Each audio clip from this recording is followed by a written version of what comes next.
और हमारा उद्देश्य है भारत को सनातन राष्ट्र बनाना। जो मणिपुर में देखिए कौन मारा जा रहा है, हिंदू। बंगाल में कौन मारा जा रहा है, हिंदू। केरल में कौन मारा जा रहा है, हिंदू। पंजाब में कौन मारा जा रहा है, हिंदू। लड़े या ना लड़े वो लोग तैयारी कर रहे हैं। आप सबको पता होगा वो लोग तैयारी कर रहे हैं। ऐसे में जब अर्जुन ने युद्ध लड़, इसलिए समाज को मजबूत होने की जरूरत है। एक और विषय है, हम लोग कहीं ना कहीं राजनीतिक रूप से जागरूक नहीं है। आप देखिए मुस्लिम बाहुल्य क्षेत्र में सम्मान के योग्य भारतीय जन सम्राट पार्टी के राष्ट्रीय अध्यक्ष, समस्त पदाधिकारीगण और सभी कार्यकर्ताओं और मेरे धर्म योद्धाओं, देव सेना से राष्ट्रीय उपाध्यक्ष वीरेंद्र शर्मा जी, राष्ट्रीय सचिव नेत्रपाल बीसला जी, राष्ट्रीय सलाहकार हरिराम पांचाल जी, राष्ट्रीय कार्यालय सचिव अभिषेक गुप्ता जी, प्रदेश अध्यक्ष धर्मवीर अधाना जी और प्रदेश सलाहकार पवन भाई जी। साथियों, ये बड़े शुभ की सूचना है कि आप लोग यहाँ का विधानसभा चुनाव लड़ने की तैयारी कर रहे हैं और हमारा उद्देश्य है भारत को सनातन राष्ट्र बनाना। जो भी पार्टी इस कार्य में आगे बढ़ेगी, हम उन सबका साथ देना चाहते हैं। देव सेना एक राष्ट्रीय स्तर का हिंदूवादी संगठन है। हमारा उद्देश्य है भारत को सनातन राष्ट्र बनाना, हिंदुओं को जागरूक करना, एकजुट करना और मजबूत करना। और मजबूत करने के लिए हमने तलवार, फरसा, भाला और कृपाण, ये चारों शस्त्र रजिस्टर्ड कराए हुए हैं और सभी हिंदुओं को धारण कराना, जिससे सभी हिंदू मजबूत हों। अब एक बात समझिए, भगवान राम ने जब उन्हें वनवास का आदेश मिला तो अपने वस्त्र त्याग दिए, आभूषण त्याग दिए, वो महल त्याग दिया, लेकिन अपना धनुष बाण नहीं त्याग दिया। यदि वो धनुष बाण त्याग देते तो क्या उन्हें सीता मिल पाती? जीवन में कभी सीता न मिल पाती। ऐसे ही यदि वो शस्त्र विद्या का प्रशिक्षण ना लेते तो रावण को हरा पाते।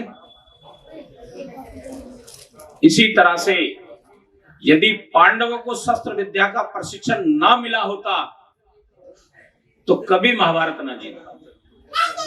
हम हिंदुओं ने, देखिए हमारे सारे देवताओं पे शस्त्र है, ऐसे कोई भी देवता नहीं है जिनके हाथों में शस्त्र ना हो, और वो उन्हें चलाने में भी निपुण है। हम हिंदुओं ने अपने शस्त्र छोड़ दिए और प्रशिक्षण लेना भी छोड़ दिया। हमारे ना तो बच्चे और ना ही हमारे युवा साथी अपनी सुरक्षा के लिए ना तो प्रशिक्षण लेते हैं और ना ही ऐसी हम कोई व्यवस्था दे पाते हैं। जब हमारे सारे देवताओं पे शस्त्र है तो हम क्यों ना शस्त्र धारण करें। जो भी साथी अपनी सुरक्षा के लिए शस्त्र धारण करना चाहता है वो कर सकता है। ऐसी देव सेना ने व्यवस्था बना दी है। हरियाणा सरकार से, केंद्र सरकार से, भारत सरकार से वो रजिस्टर्ड है और लेके कहीं भी जा सकता है, अपनी सुरक्षा के लिए रख सकता है। अब साथियों, इस भारत को सनातन राष्ट्र कैसे बनाना है? सबसे पहले तो राजनीतिक एक सिस्टम है।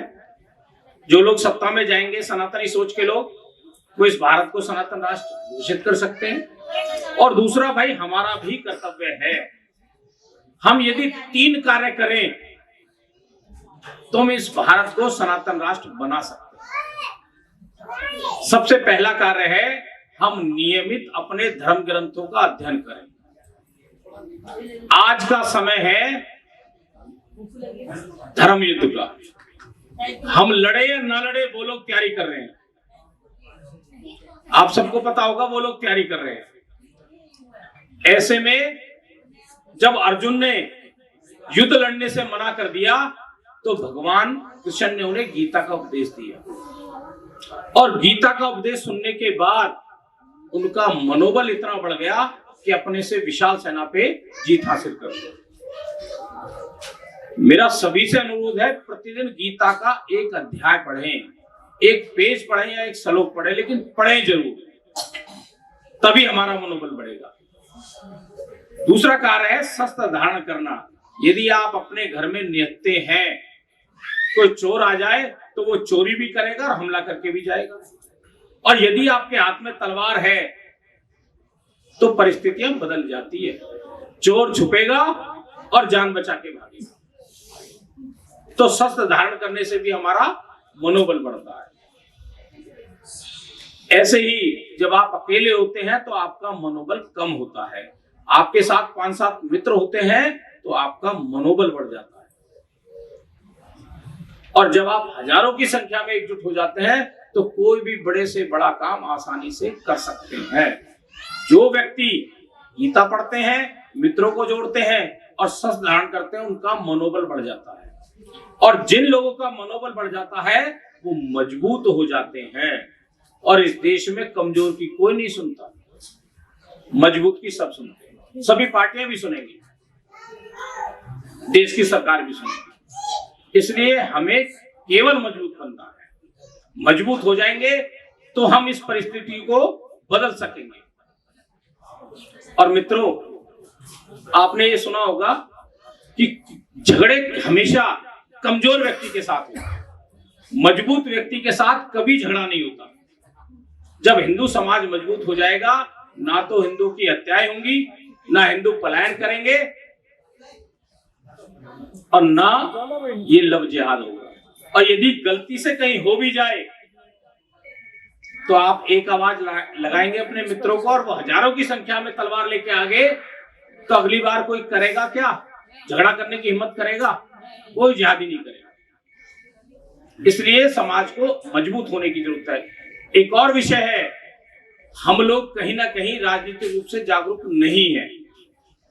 आप देखिए, मुस्लिम बाहुल्य क्षेत्र में वोट पड़ेगी 80%, 85%, 90%, और हिंदू बाहुल्य क्षेत्र में वोट पड़ेगी 40%, 45%, ज्यादा 50%। ऐसा ही है ना? तो भाई वोट जरूर डालने जाएं, अपने अधिकारों का इस्तेमाल करें। हम राजनीतिक रूप से भी जागरूक हों, सामाजिक रूप से भी जागरूक हों। किसी भाई को दिक्कत है तो उसके साथ खड़े हो जाएं। जब हम और आध्यात्मिक रूप से भी जागरूक हों, हम अपने ग्रंथों का प्रतिदिन पठन पाठन करना शुरू कर रहे हैं। आध्यात्मिक जब तक शक्ति नहीं होगी, हम अपने उद्देश्य में सफल नहीं हो पाएंगे। तो मेरा आपसे यही कहना है कि आप मजबूत होंगे तो फिर सारा कुछ बदलाव आने में समय नहीं लगेगा। और अब समय है वोटों की राजनीति का। पहले तो बदलाव होते थे तलवारों से युद्ध लड़के, अब अपने वोट का इस्तेमाल करके आप सत्ता में परिवर्तन ला सकते हैं। देखिए, अब केवल हिंदू के हित के बात करने वाली पार्टी नहीं चाहिए। बात तो बहुत हो गई, पिछले 15 साल से हिंदू हित की बात ही हो रही है, लेकिन काम एक भी नहीं हुए। जब तक हिंदू हित के वास्तव में काम नहीं होंगे ना, तब तक ना तो हिंदू सुरक्षित रहेगा। क्योंकि आज देख लो, अभी भाई साहब बात कर रहे थे बांग्लादेश की, सही बात कह रहे थे कि बांग्लादेश में हिंदू सुरक्षित नहीं है। मित्रों, मैं तो ये कह रहा हूं, इस भारत में भी हिंदू सुरक्षित नहीं है। मणिपुर में देखिए कौन मारा जा रहा है? हिंदू। बंगाल में कौन मारा जा रहा है? हिंदू।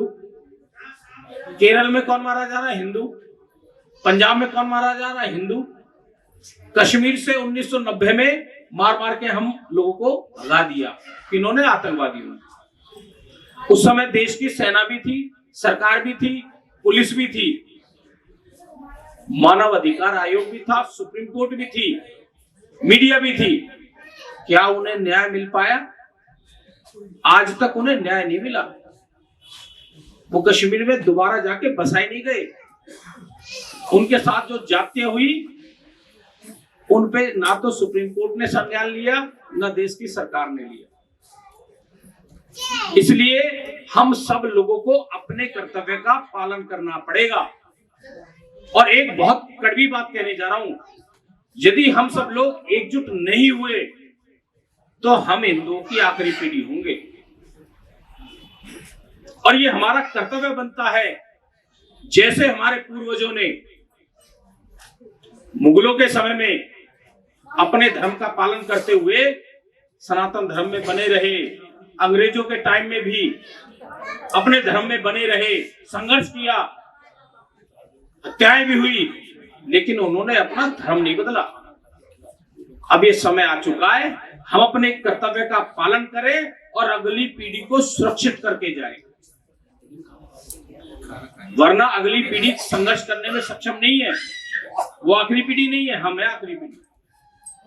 वो पिज्जा बर्गर खाने वाले बच्चे हैं, एक एक दो दो बच्चे हैं, उनमें संघर्ष करने की क्षमता बिल्कुल नहीं है।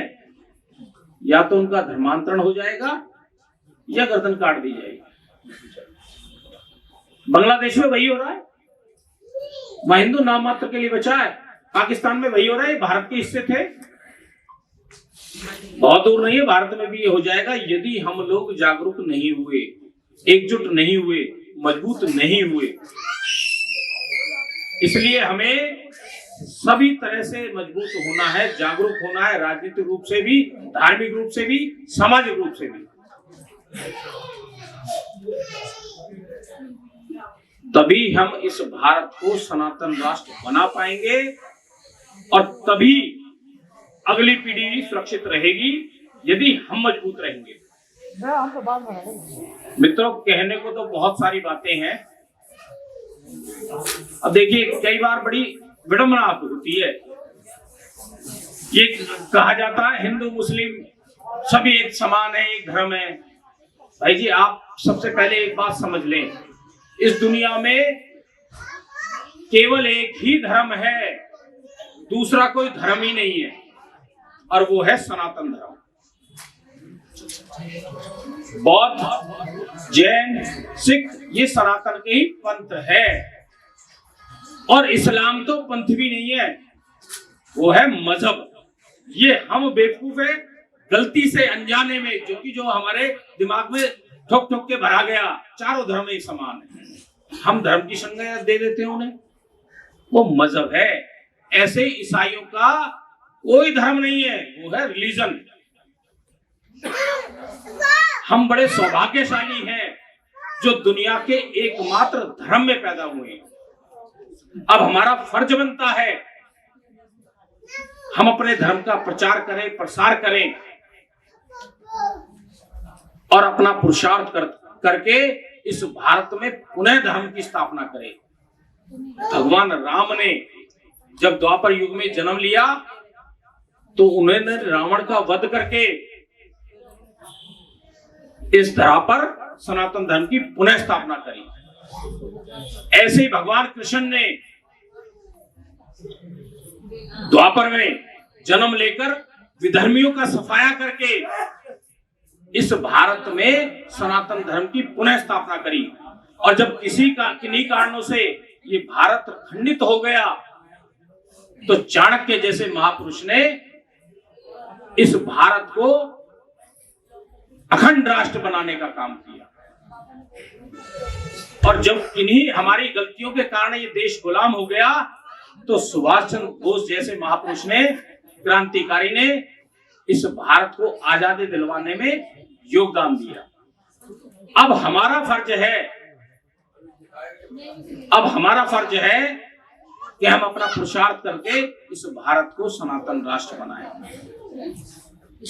तो मैं आप सबसे यही अपील करूंगा, आप सब लोग अपने कर्तव्यों का पालन करते हुए वोट भी दें, जागरूक भी हो, सामाजिक रूप से भी, धार्मिक रूप से भी। तभी हम इस भारत में अच्छी सरकारों का निर्माण कर पाएंगे, अच्छी सरकार दे पाएंगे। जय हिंद, जय भारत, जय हिंदू राष्ट्र।